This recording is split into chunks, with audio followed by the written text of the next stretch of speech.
Good morning, everybody. It's Thursday morning, and as you can see, it's my weekly laundromat teaching. I'm at my favorite laundromat here in Northern and 19th Avenue. B. Eugene Bear, 1 Corinthians, the 11th chapter.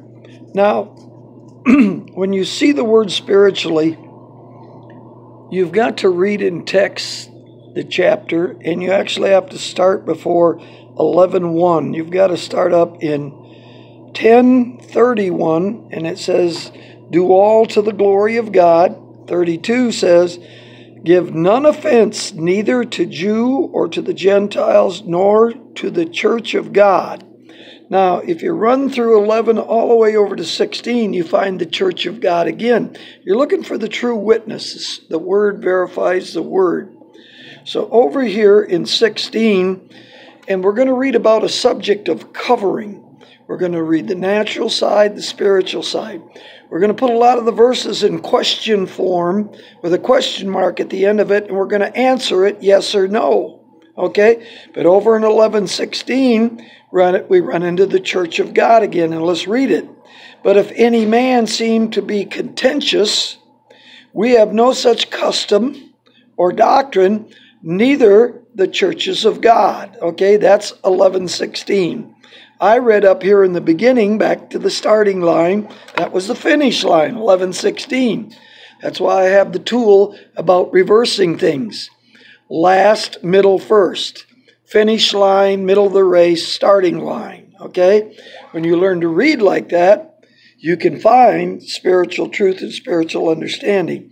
Now back to the starting line. In 10:32, "Give no offense, if there be any contention, give no offense, neither to Jew or to the Gentiles, nor to the church of God." So we're talking about believers of the church of God. Verse 11, there's 3 verses here that are spiritual before we get to the natural. The natural is actually shaving the head. I mean, hair on the head, and if you shave it off, that's a natural thing, okay? And it doesn't matter whether you have long hair, short hair, whether you're bald, whether you're covered with a hood. Doesn't nature itself teach you? We're going to run into that one. And I'm way out in front here, but I'm going to explain it to you. There can be a male baby and a female baby in the womb. When they're born, I forget the word, paternal or something like that. Twins, but opposite sex. They're both born. If you do not touch the hair on their head, the male's hair will grow just as long as the female hair, and eventually they can set on it.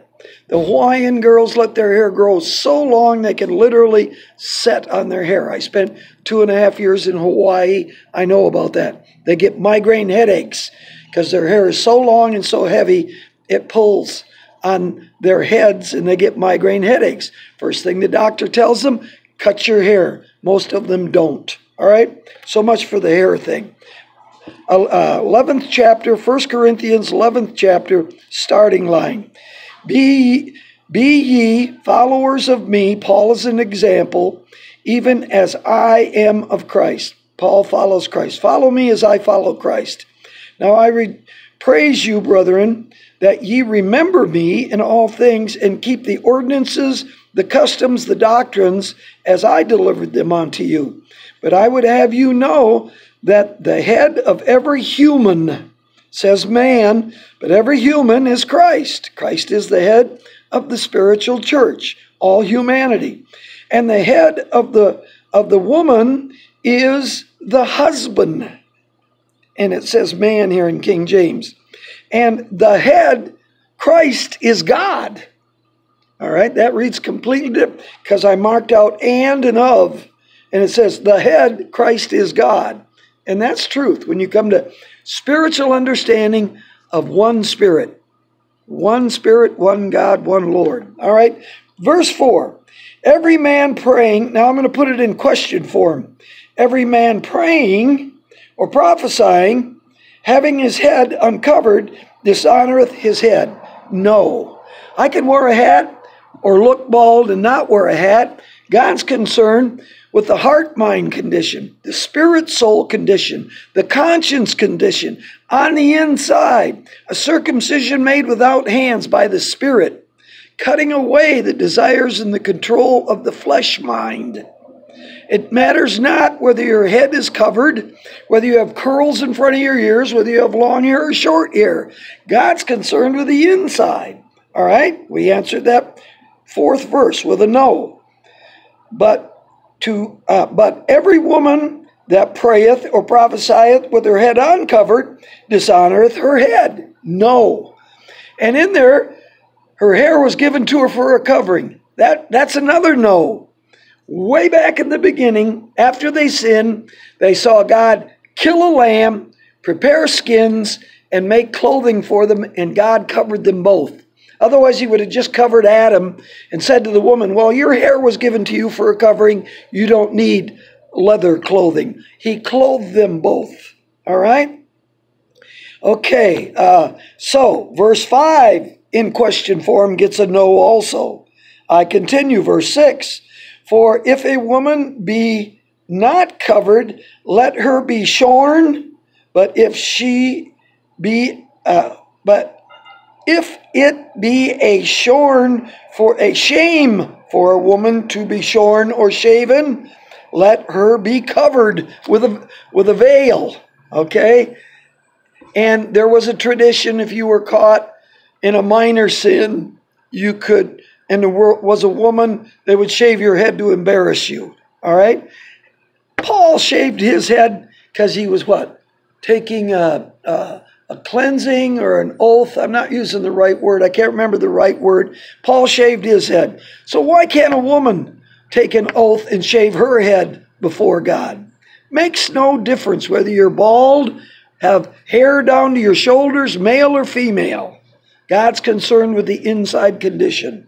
All right, I stumbled through verse 6. All right, covering or veil, doesn't matter. Verse 7, for a man indeed ought not to cover his head, for as much as he is the likeness, not image. Your human body is not the image of God. God is spirit. God is light. You are created in his likeness. It should be likeness there in King James. And the glory of God, for as much as he is the likeness and the glory of God, but the woman is the glory of man. Another question, is the woman the glory of man? No. God created woman. Woman is the glory of God who created her. 7 minutes, 58 seconds. I'm going to read fast here, because all of this, if there be any contention in the church over the issue of covering, we have no such custom or doctrine. That's what it says. That's why you go to the finish line and read it first. It gives you better understanding of the previous 15 verses before it. I read on. 4, the man is not of the woman, but the woman is of the man. True, rib and flesh was taken out of the man in the beginning. After Adam and Eve, all men come through the womb water of woman. And that's what it's saying here. Neither was the man created for the woman, but the woman for the man. That's true. She was created for a helpmate, to help the man, to be ish and isha, other self, self and other self, ish and isha, the Hebrew words. For this cause ought a woman to have veil or power on her head because of the angels. No, we don't worship angels. Woman doesn't have to do anything to please angels. Have a veil or a covering on her head. For this cause ought a woman, I read that was 10. Verse 11, nevertheless, neither is the woman without the man, and neither is the man without the woman, neither is the woman without the man in the Lord. In the Lord, they're both equal. They're saint sons. In the spirit, they're equal. All right? They're male and female, but they're both spirit soul beings on the inside. Verse 12, for as the woman is of the man, true, she came out of the man's side. Man has one less rib. Even so, the man also is by the woman, and all things were created by God are of God. The man is by the woman now. To procreate and continue humanity, man comes out of the womb of a woman, out of womb water. That's why there's spiritual water and natural water. First the natural, then the spiritual. This is going to be a long teaching, 10 minutes. Try to hurry. All right, 13. Judge in yourselves. Is it comely that a woman pray unto God uncovered? Yes, it's okay. 15. But if a woman have long hair, it is a glory. It is a glory to her, for her hair was given to her for a covering. No, I answered that one. She got leather clothing too, back there with Adam. Verse 15. But if a woman have long, verse 16. Where was it? Does not nature teach you? Judge for yourself. I missed that one. Anyway, I thought that was in here. It's supposed to be. I might have jumped a verse. Verse 16. Remember back in 1032, give no offense to the church of God. Now 16. But if any man seem to be contentious over the issue of covering, long hair, short hair, shaved, veiled, it's the condition on the inside that's important, not whether a man has long hair or short hair.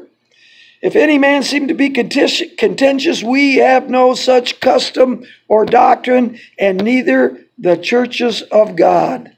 I love you. 11 minutes and 30 seconds. I tried to open up covering to you. A lot of churches, the women wear little white doilies, Pentecostal churches. If you're a married woman, back in the 60s, you had to beehive your hair, stack it all on top of your head. Single girls could wear it down. No makeup. Couldn't cut your hair, all these customs and traditions. They had to burn their split ends, no makeup. They used Vaseline on their face. They made gunny sack dresses from the neck to the wrist to the middle of the calf. Men could go out and buy a brand new suit, tie, and white shirt. And the women looked like they were wearing colored gunny sacks. And I called it clothesline holiness. I love you. Spirit teacher, truth teacher. Eugene Bear. Teaching you spirit truth on 1 Corinthians, the 11th chapter. Bye.